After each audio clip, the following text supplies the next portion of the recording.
Yes sir. मॉडबल? Yes sir. ठीक है, ध्यान से बैठिए आप लोग, अलर्ट होकर देखिए, सब कुछ दिख रहा है, यस सर। सिग्नल आ रहा है। Yes sir. देखिए ऐसा है कि जैसे कि हमारी बात हुई थी पहले कि न्यूटन्स लॉ ऑफ मोशन का हम सारे के सारे जे एडवांस के मेडिकल के जे मेंस के जितने भी सवाल प्रीवियस ईयर्स में आए हैं और कुछ एनसीईआरटी के और कुछ सीटी के, है ना, क्वेश्चन को हम डील कर लेंगे और सारे बेसिक्स की वीडियो बना के ऑनलाइन ऑफलाइन आपको कर देंगे जो मैंने कर दिया है, ठीक है ना। अब आज से मैं स्टार्ट करने आ रहा हूँ रोटेशन मोशन।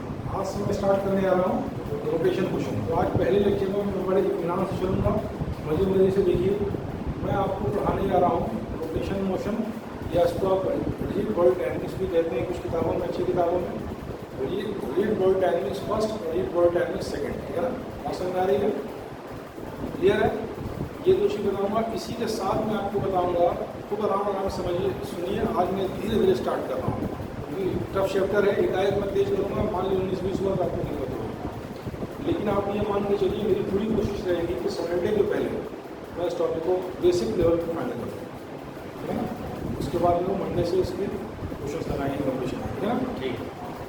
तो अब आप देखिए क्या नाम है, ये है। इसी के साथ में आपको centre of mass, linear momentum और collision, centre of mass, linear momentum और कोलिजन, ये भी चैप्टर इसके साथ ही पढ़ाऊंगा और फिर दोनों के न्यूमेरिकल्स एक साथ लगाऊंगा। बात समझ में आ गई? मैं क्या करूँगा ये एकदम क्लियर है, लाइन ऑफ एक्शन एकदम साफ है, आपको कोई डाउट्स नहीं है कि आपको कैसे जाना है, एकदम दिमाग में साफ है कि हमारा ये लाइन ऑफ एक्शन है, ये टास्क है। अब आप नेक्स्ट शीट देखिए। सबसे पहले तो आप, मैं नोट नहीं करा रहा हूँ क्योंकि ये बैच अच्छा है, इस बैच में लड़के फास्ट लर्नर्स हैं, अच्छे से समझते हैं और मुझे बहुत अच्छा लग रहा है। जितना मैंने इंटरेस्टमेंट किया था स्टार्टिंग में, उससे बहुत ज़्यादा मुझे अंदर से बहुत खुशी हो रही है कि आप लोग एडवांस लेवल तक बहुत अच्छे समझ गए। ये भी मुझे बहुत हैप्पीनेस हो रही है, ठीक है ना। फर्स्ट ईयर ही में आप लोग, तो मैं वहाँ भी चर्चा किया था। अच्छा, दूसरी बात आप ये देखिए कि आपका ये सारी चीज़ हो गई। अब मैं आपको बता रहा हूँ कि मैं लिखवाऊंगा नहीं क्योंकि आप लोग इतने कॉन्फिडेंट हैं कि वीडियो से देखकर सारे पॉइंट्स को नोट कर लेंगे। सबसे पहले इस बैच में, इस टॉपिक में सबसे पहले आपको बताना है concept of rigid body. Rigid body क्या होता है ये समझाना है, ठीक है ना। उसके बाद आपको बताना है centre of mass and centre of gravity, इससे हम क्या समझते हैं और कब ये बराबर होता है, कब बराबर नहीं होता, ये डिस्कशन करना है, ठीक है ना। फिर उसके बाद आपको पढ़ाना है हमको कॉन्सेप्ट टाइप्स ऑफ मोशन, कोई translation, pure rotation, combination of translation and rotation, ठीक है ना। सुनते जाइए, वीडियो भी है, इसी से आप चाहिएगा तो नोट्स बना लीजिएगा। और क्लासेस की तरह हम नोट्स रिपीट नहीं कर पाएंगे इसमें, अब आप लोग का, इससे आप लोगों को नुकसान होगा। सुनिए और सीधे सवाल लगाइए, आप लोग कर सकते हैं। तो अब आप देखिए तीनों बात हो गई। उसके बाद नेक्स्ट बात आपको बताएंगे कॉन्सेप्ट ऑफ टॉर्क। देखिए मैंने आपको पहले ही बताया था कि फिजिक्स में इंटर रिलेट करके चीज़ों को पढ़ना है, ठीक है। ऐसा नहीं है कि आप ट्रांसलेशन मोशन अलग है, रोटेशन अलग है। ट्रांसलेशन मोशन में जो काम फोर्स करता है, रोटेशन में वही टॉर्क करता है। ट्रांसलेशन मोशन में जो काम मास करता है, रोटेशन मोशन में वही काम मोमेंट ऑफ इनर्शिया करता है। वहाँ पे क्या था, इनर्शिया का मास रेडिस्ट्रीब्यूटिव चेंज, यहाँ मोमेंट ऑफ इनर्शिया है redistributive change in rotation motion. Rotation motion में रेडिस्ट्रीब्यूटिव चेंज मतलब कोई किसी बॉडी को रोटेट करना कितना आसान है, कितना मुश्किल है। जैसे वहाँ मास है, किसी बॉडी को लीनियर मोशन में लाना कितना आसान है, कितना मुश्किल है, ये मास डिसाइड करता था, यहाँ मोमेंट ऑफ इनर्शिया डिसाइड करेगी। और कैसे डिसाइड करेगी मैं सब बताऊँगा। कुछ भी इसमें अगर आपको ट्रांसलेशन तक क्लियर है तो रोटेशन एकदम हलवा देगा, ठीक है ना। उसके बाद आप नेक्स्ट चीज़ देखिए, वहाँ मैंने आपको लॉज ऑफ ट्रांसलेशन मोशन बताए थे, यहाँ लॉज ऑफ रोटेशन मोशन। वहाँ मैंने equation of rotation translation motion बताए थे, यहाँ इक्वेशन ऑफ रोटेशन मोशन। बस कैसे कैसे है ये मैं रिलेट कर दूँगा, ठीक है ना। अच्छा, अगर फोर्स समझते हैं तो और समझ जाएंगे, ठीक है ना। उसके बाद आपको नेक्स्ट चीज़ पढ़नी है moment of inertia. Moment of inertia of some practical figures, कुछ प्रैक्टिकल फिगर्स जो आप एग्जाम में इनसे क्वेश्चन बराबर बनते हैं, जिससे मोमेंट ऑफ इनर्शिया कैसे निकालेंगे। एक डिस्क है, एक रिंग है, एक स्फीयर है, एक सॉलिड स्फीयर है, एक हॉलो स्फीयर है, हाँ समझ में आ गई। एक कोन है और एक एंगुलर डिस्क है और इस तरह की बात। एक सिलेंडर है, राइट से वो सिलेंडर है, एक प्लेन शीट है, एक एल लेंथ का रॉड है। इन सब के से मोमेंट ऑफ इनर्शिया क्या होगी और उसका मास लेंथ या और भी डिफाइनिंग फीचर्स दिए हैं। रेगुलर फिगर से मतलब मेरा ये होता है कि ऐसे फिगर्स जिसमें अगर एक डायमेंशन पता है तो बाकी बहुत सी चीज़ें निकल जाएंगी। फॉर एग्जाम्पल जैसे मान लिया आपका एक वो है, क्या कहते हैं, ये देखिए स्वेट। आज इंट्रोडक्शन है, आज क्लास का इंट्रोडक्शन है, बहुत पढ़ लीजिएगा, बस थोड़ा सा फैमिलियर हो जाइए क्या पढ़ना है। और अगर मैं दो पॉइंट भी आज बता देता हूँ, पता चलने दीजिए, खत्म कर दीजिए। अगर मैं 2 पॉइंट भी बता देता हूँ, ध्यान से देखिए, अलर्ट रहिए। अगर 2 पॉइंट भी आज मैं इंट्रोडक्शन देकर 2 पॉइंट भी क्लियर कर देता हूँ तो आज का लेक्चर हमारा सफल रहा, ठीक है ना? Yes sir. 40 मिनट में क्या हो पाएगा, 5 मिनट में वेस्ट ही जाएगा, ठीक है ना? तो अब आप देखिए 40 मिनट में क्या हो पाएगा, 5 मिनट वेस्ट ही हो पाएगा। तो अब आप नेक्स्ट चीज़ देखिए, मैं इतना कर देता हूँ और क्या कहते हैं, अगर 2 पॉइंट भी बढ़िया से क्लियर कर देता हूँ तो आज का इंट्रोडक्शन हो गया। अब कल से हम लोग थोड़ा फास्ट चलेंगे क्योंकि तब तक आपको इस टॉपिक के ऊपर थोड़ा बड़ा आइडिया हो चुका रहेगा। और 5-5 पॉइंट के रेट से अगर हम 2-3 दिन कवर करते हैं तो टॉपिक फुल एंड फाइनल खत्म हो जाएगा, हर बात को डिस्कस करके, हर बेसिस को डिस्कस करके। और बेसिक्स पे बहुत ध्यान दीजिएगा क्योंकि इसके पहले के चैप्टर आप लोग क्वेश्चन में देख चुके हैं कि अगर बेसिक्स क्लियर है तो सवाल हैंडल हो जाते हैं। यस ठीक है ना? या आपको इतना कॉन्फिडेंस आ चुका है। ठीक, मैं आपको समझा रहा था रेगुलर और इरेगुलर फिगर क्या होता है। रेगुलर फिगर देखिए, ऐसे मान लीजिए स्क्वायर है, साइड लाइन ए, अगर किसी कोई बता दिए कोई स्क्वायर का साइड लाइन ए है तो उसका एरिया और उसका पेरीमीटर से निकल जाएगा, हो जाएगा, ये एच कर जाएगा। लेकिन अगर हम ये कह दें कि इरेगुलर फिगर हुआ, इसका कोई डायमेंशन दे देंगे तो बाकी चीज़ें नहीं निकल पाएंगी, ठीक है ना? तो मोमेंट ऑफ इनर्शिया का रेगुलर फिगर आपके सिलेबस में है, ठीक है ना? वो आपको पढ़ना है। रेगुलर फिगर में मतलब इसके वेल डिफाइंड डायमेंशंस होते हैं। जैसे आपका मान लीजिए कि जैसे मान लिया कि आपका राइट सर्कुलर सिलेंडर हुआ, ठीक है ना, यूनिफॉर्म सर्कुलर कोन हो गया, इस तरह की बातें है ना, डिस्क हुआ, रिंग हुआ, स्फीयर हुआ, सॉलिड हॉलो स्फीयर हुआ, ये सारी बातें फॉर्मूला है, फॉर्मूला आपको रट लेना है। डेरिवेशन आप नहीं भी करेंगे तो भी आपका एटलीस्ट कंडीशन में काम चल जाएगा। और फर्स्ट ईयर में भी आता है स्कूलों में डेरिवेशन नहीं है, पूछना है, ठीक है ना? तो भी एक बार देख लीजिएगा, ठीक है? उसके बाद आपको नेक्स्ट पैरेलल एक्सिस थ्योरम और परपेंडिकुलर एक्सिस थ्योरम ये पढ़ना है। और इतना पढ़ने के बाद आपका ये चैप्टर खत्म हुआ। इसका रोलिंग मोशन भी इसमें है। रोलिंग मोशन बहुत इंपॉर्टेंट है, बहुत टिपिकल भी है। और रोलिंग मोशन जब मैं पढ़ाऊँगा तो उसको आप देखिएगा, बहुत अच्छे समझ में आएगा। और रोलिंग मोशन से सवाल खूब बन गया, ठीक है ना? रोलिंग मोशन बहुत मतलब इसका सबसे टिपिकल है। रोटेशन वैसे ही टिपिकल है, पूरी फिजिक्स में सबसे टिपिकल रोटेशन है। और रोटेशन में रोलिंग असली है, करेला ऊपर से नीम चढ़ा, ठीक है ना? रोटेशन मोशन और भी करते हैं तो क्या कहते हैं, क्या नाम है, रोलिंग मोशन। रोलिंग मोशन का मतलब है, पहले ऐसे करिए, रोलिंग मोशन का मतलब है combination of translation and rotation motion, ठीक है ना? तो ये आपको रोलिंग मोशन की कॉन्सेप्ट बढ़िया से दे देंगे और आपको सवाल हैंडल करा देंगे और फिर हम लोग इस तरह से आगे प्रोसीड करेंगे, ठीक है ना? यस। तो अब मैं एक इंट्रोडक्शन आपको दे दिया, इंट्रोडक्टरी क्लास है इस चैप्टर की। इसके बाद देखिए अभी काफ़ी टाइम बचा है, 20 मिनट बाकी है, 5 मिनट में ये सब बात हो गई, ठीक है ना? तो अब 20 मिनट में आप ये मान के चलिए कम से कम 3 पॉइंट में बढ़िया समझा दूँगा। चलिए आइए बताइए, बताइए जहाँ आपको लगे मेरी स्पीड तेज हो रही है वहाँ मुझे ऑब्स्ट्रक्ट कर दिया, क्योंकि आप लोग फास्ट लर्नर्स हैं, आप लोगों ने ये प्रूव किया है। मुझे बहुत खुशी है इस बात में, ठीक है ना? जहाँ आपको लगे कि ये बात नहीं समझ में आई, मुझे ऑब्स्ट्रक्ट कर दी, मैं फिर समझा दूँगा, बिल्कुल, ठीक है ना? Yes sir. तो अब आप देखिए रोटेशन मोशन में आपको पढ़ाने आ रहा हूँ, गौर से देखिए। रोटेशन मोशन या कुछ किताबों में होता है हाइड्रोडायनामिक्स, कुछ किताबों में होता है हाइड्रोडायनामिक्स, ये इसको कहते हैं, ठीक है ना? और हाइड्रोडायनामिक्स फर्स्ट एंड सेकंड, सिंगेज वाली किताब में इस तरह से फर्स्ट और सेकंड करके प्रॉब्लम्स दिया है, अगर कोई सिंगेज हैंडल कर रहा है तो समझ आ रही? Yes sir. और centre of mass momentum collision में हम इसी में बताएंगे, ठीक है ना? Yes sir. अब आप देखिए रोटेशन मोशन में आपको फर्स्ट 3 कॉन्सेप्ट हम दे दें कि रिजिड बॉडी से हम क्या समझते हैं। जो भी एनसीईआरटी में दिया है वो सब पढ़ना है, कोई भी इम्पोर्टेंट कोई भी अनइम्पोर्टेंट नहीं। ऐसा नहीं कि इम्पोर्टेंट है वो अनइम्पोर्टेंट है, कोई जानता है दिया है तो इम्पोर्टेंट है कभी ना दिया है। Yes sir. सब पढ़ना है, ठीक है ना? आपको रिजिड बॉडी समझाएंगे, उसके बाद centre of mass and centre of gravity, इसको खूब बढ़िया से समझाएंगे, ठीक है ना? रिजिड बॉडी समझाएंगे, centre of mass, centre of gravity पढ़ाएंगे, और उसके बाद पढ़ाएंगे concept of torque. Concept of torque, ये 3 चीज़ अगर हम आज पढ़ा दिए इंट्रोडक्शन के साथ, इंट्रोडक्शन में 2 पॉइंट ले लिया, फिर इस चैप्टर में 15 पॉइंट्स होंगे रोलिंग मोशन को छोड़ के।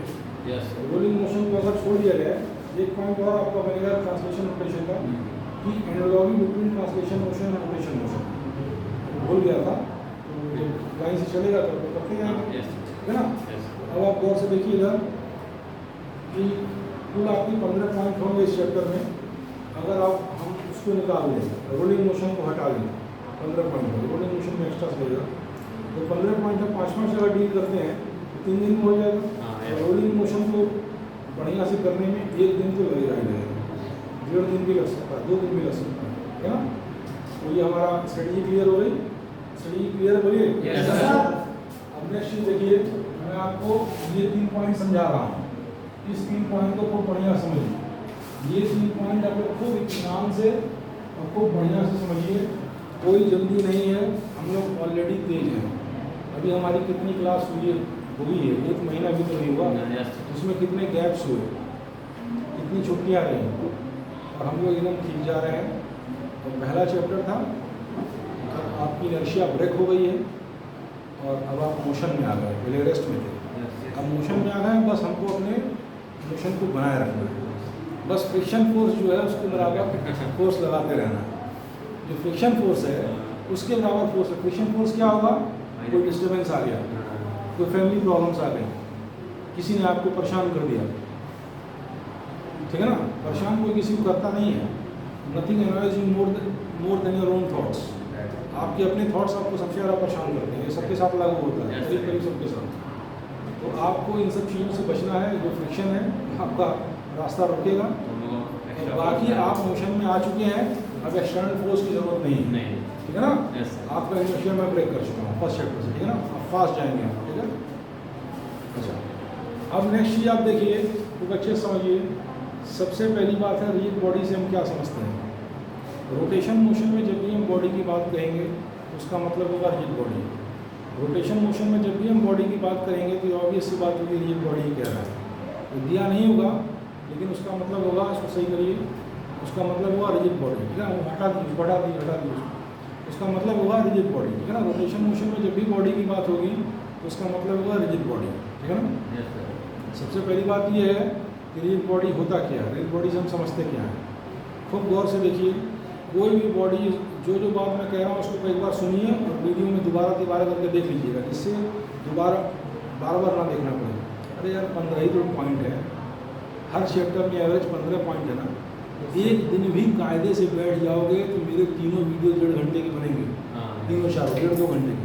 2 घंटे की वीडियो कान में वो लगा के क्या आता है, ईयरफोन लगा के कहीं शांत जगह बैठ जाओगे और 2 घंटे मेरी वीडियो सुन लोगे ना, तो हर बात डिस्कस हो जाएगी। और 10वीं टॉपिक तो है, 20 दिन में भी ख़त्म किया जा सकता है, मैंने किया है। लेकिन शर्त ये है कि बच्चा या बच्ची बहुत तेज होना चाहिए, सब कुछ पहले से पढ़ा हुआ होना चाहिए, सिर्फ उसको ब्रेसो देना हो। तो मैंने 1 मंथ में ख़त्म किया है। एक लड़की यहीं पर थी, उसका सब कुछ तैयार था, NFS धर्मपुर की लड़की थी, उसका सब कुछ तैयार था। अंतिम एग्ज़ाम के पहले ब्रेसो देना था, मैंने मार दिया। 1 मंथ में उसने फर्स्ट ईयर सेकेंड ईयर दोनों कवर कर दिए। तो पॉसिबल है, ये चीज़ पॉसिबल है, ऐसा नहीं कि इम्पॉसिबल है। लेकिन इनिशियल स्टेज में जब एक्विजिशन करना है नॉलेज का, तब धीरे धीरे होगा। बात समझ आई? हाँ, कभी भी 5-6 महीने में पॉसिबल है। आराम से करिए, कौन जान देना है, ठीक है ना। तो अब आप देखिए, रिजिड बॉडी आपको समझा रहा हूँ। रिजिड बॉडी क्या होती है? रिजिड बॉडी, जब भी हम रोटेशन में बॉडी की बात करेंगे तो हमारा मतलब होगा रिजिड बॉडी से। तो सबसे पहली बात है, रिजिड बॉडी होती क्या है, खूब अच्छे से समझिए, खूब ध्यान से देखिए। ऐसी कोई भी बॉडी जिसके ऊपर हम कुछ भी फोर्स लगा दें, खूब ध्यान से देखिए, ऐसी कोई भी बॉडी जिसके ऊपर हम कुछ भी फोर्स लगा दें, उसके मॉलिक्यूल्स और एटम्स के बीच कोई भी रिलेटिव डिस्प्लेसमेंट नहीं होगा। ऐसी बॉडी को हम रिजिड बॉडी कहते हैं। फिर से सुनिए, कोई भी, खुद नाश में 3 ही बात समझना है, सिर्फ 3 बात, इतने से भी हो जाएगा ना। कोई भी ऐसी बॉडी जिसके ऊपर हम कोई भी फोर्स लगा दें उसका शेप और साइज नहीं चेंज होगा, ऐसी बॉडी को हम रिजिड बॉडी कहते हैं। और लेकिन अच्छी किताबों में उसको इस तरीके से दिया रहता है, any body on which if any force is applied there is no relative displacement between its atoms and molecules. किसी भी बॉडी में एटम और मॉलिक्यूल्स के बीच एक फिक्स्ड स्ट्रक्चर होता है।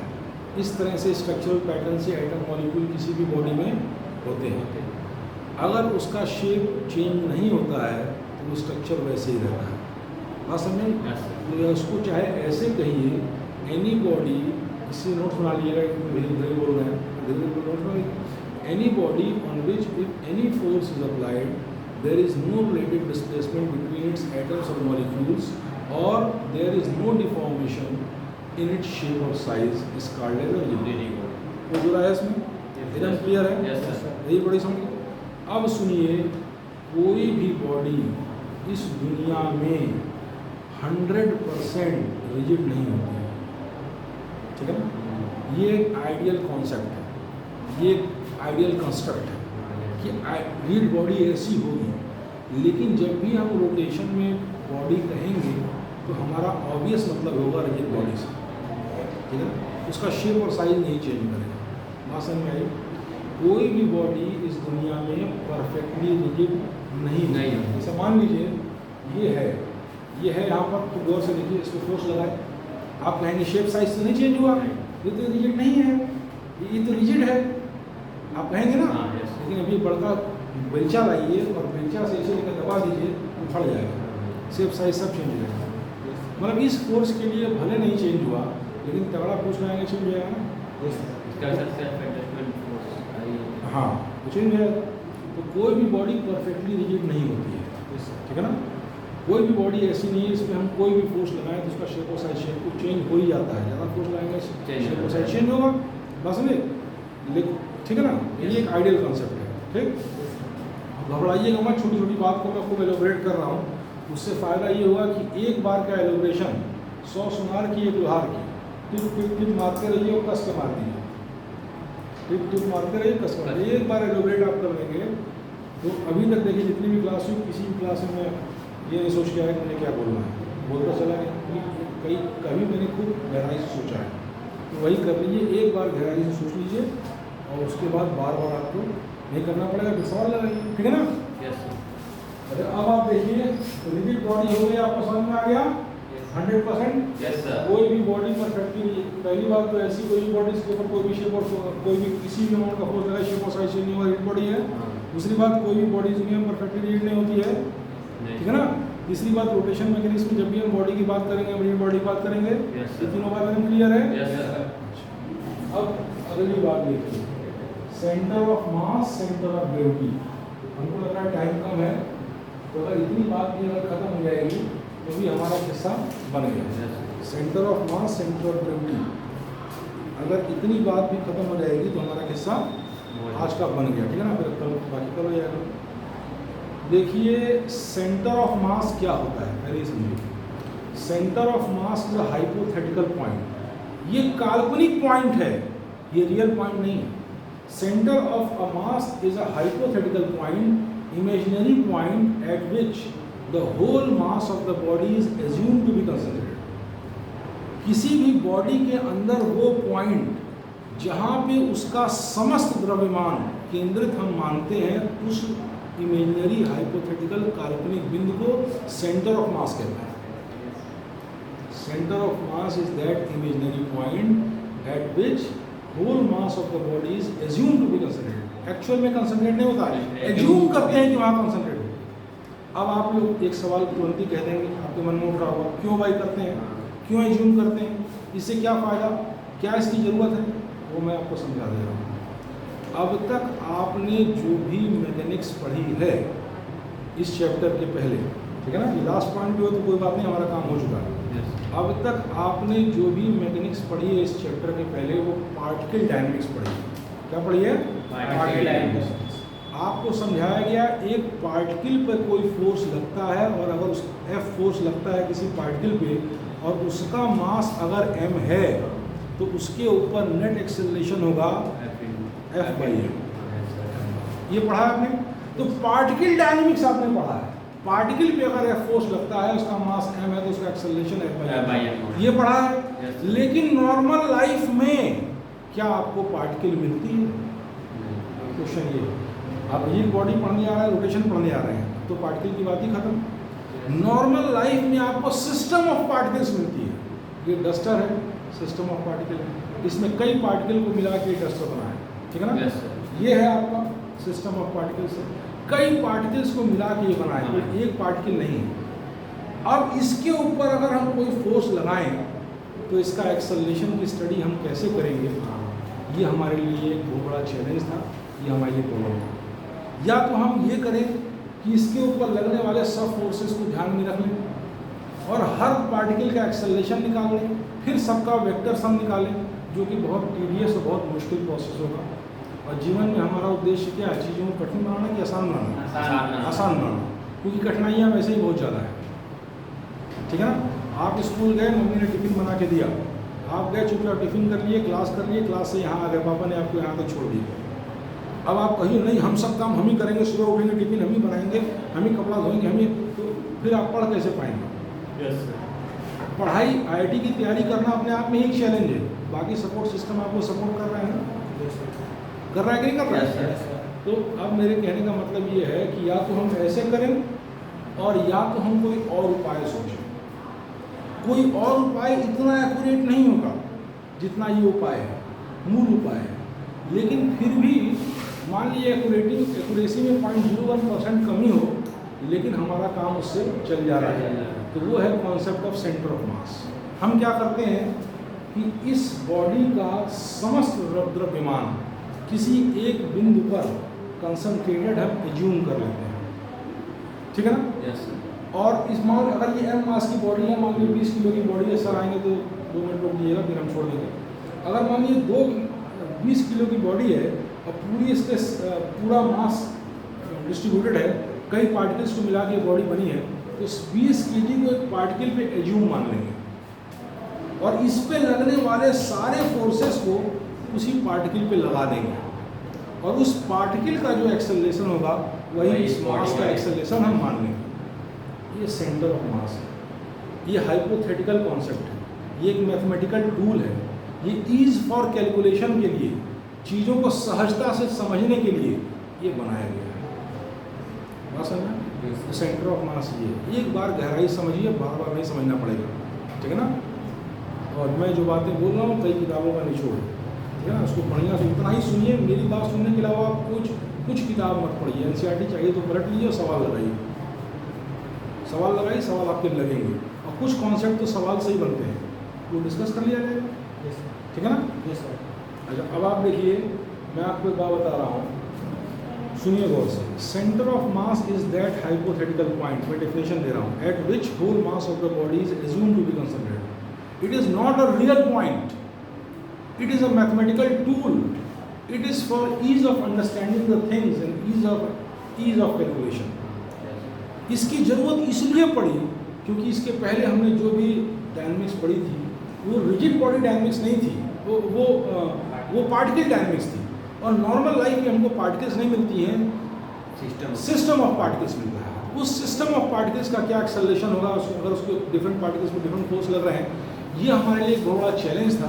और इस चैलेंज को हम लोगों ने इस रूप में रिजॉल्व किया, इसके सारे मास को एक पार्टिकल पे कंसंट्रेट मान लें, उसको सेंटर ऑफ मास कह दें और सारे फोर्सेस को सेंटर ऑफ मास पे लगा दें और जो भी उसका एक्सेलरेशन हो वो उस बॉडी का इस सिस्टम का एक्सेलरेशन मान लें। तो ये सेंटर ऑफ मास है, बात समझे? Yes sir. अब इस पार्ट से इतना भाषणबाजी नहीं होगी आपके एग्जाम में। आपके 11th लंचेस भी स्कूल में पढ़ रहे होंगे, 11th में आते क्या पूछेगा, व्हाट इज सेंटर ऑफ मास। जगह ये पूछ सकता है व्हाट इज इट्स यूज, ज़्यादा से ज़्यादा अगर पूछ लिया कोई, मतलब बहुत ज़्यादा चेक करना चाहे पूछ लिया तो ये भी नहीं पूछेगा, न्यूमेरिकल देगा सिंपल और सीधी बातें आपके 11th में स्कूल में पूछ जाएंगे, बात समझे? लेकिन एक बार आप समझ चुके सेंटर ऑफ मास क्या होता है, समझ गया ना? Yes sir. अब आप सेंटर ऑफ ग्रेविटी देखिए, सेंटर ऑफ ग्रेविटी देखिए तो गौर से देखिए, कोई ऐसे मान लीजिए बॉडी है, मान लीजिए बॉडी है, लेमिना है, यस सर। ठीक है, इसमें यहाँ पर M1 पार्टिकल है, यहाँ M2 पार्टिकल है, यहाँ M3 पार्टिकल है, यहाँ M4 पार्टिकल है, यहाँ M5 पार्टिकल है, मान लीजिए यहाँ पे Mn पार्टिकल है। इस तरीके से पार्टिकल्स है, ठीक है ना। मान लीजिए कोई बॉडी है, लेकिन लास्ट बार बताया इसका बात खत्म कर देंगे। Yes sir. तो ये इस तरह से पार्टिकल्स हैं, ठीक है ना। डिफरेंट पार्टिकल्स मिला के लेमिना बना, ये बॉडी बनी है ना। Yes sir. अब देखिए इस M1 के ऊपर जो ग्रेविटी फोर्स लगेगा वो M1G नीचे लगेगा, जो लगेगा M1G नीचे लगेगा। राइट चलिए क्या? Yes sir. वीडियो बन रहा है, देखिए वीडियो बन रहा है, दिख रहा है? दिख रहा है सर। दिख रहा है? हाँ। आगे बढ़ने दीजिए, फिर बढ़ने दीजिए। इस M1 पे जो फोर्स लगेगा वो M1G नीचे लगेगा, M2 पे जो फोर्स लगेगा वो M2G नीचे लगेगा, M3 पे जो फोर्स लगेगा वो M3G नीचे लगेगा। ग्रेविटी फोर्स समझ में?